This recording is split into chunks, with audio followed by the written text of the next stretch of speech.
শুভ দীপাবলির অনেক অনেক শুভেচ্ছা ও ভালোবাসা জানাই সবাইকে। আজকে তো শুভ দীপাবলি। আজকের দিনটা সবার জীবনে অনেক আনন্দে কাটুক, ভালো কাটুক এবং আলোময় হয়ে উঠুক সবার জীবন।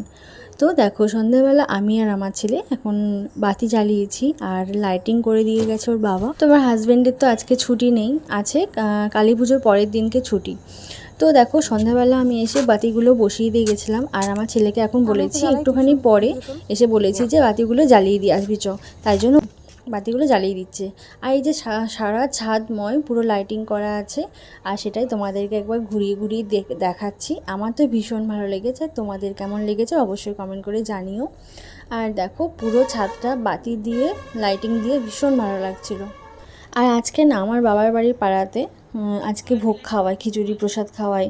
আর আমি সেটাকে ভীষণভাবে মিস করি প্রত্যেক বছর আজকের দিনে। যেহেতু অনেক বছর যাওয়া হয় না কালী পুজোর দিনে বাবার বাড়িতে, যবের থেকে এই বাড়িতে এসেছি তবের থেকে, তারও আগের থেকে যাওয়া হয় না আজকের দিনে। যেহেতু দীপাবলি বলে কথা, একটা শুভ দিক আছে সব কিছুর। তারপর বাড়িতে লাইট জ্বালানো, বাতি দেওয়ার ব্যাপার আছে, সেজন্য আর কোথাও যাওয়া হয় না। কাছে পিঠে হলে হয়তো যেতাম, কিন্তু যেহেতু অনেকটাই দূর সেজন্য যাওয়া হয় না।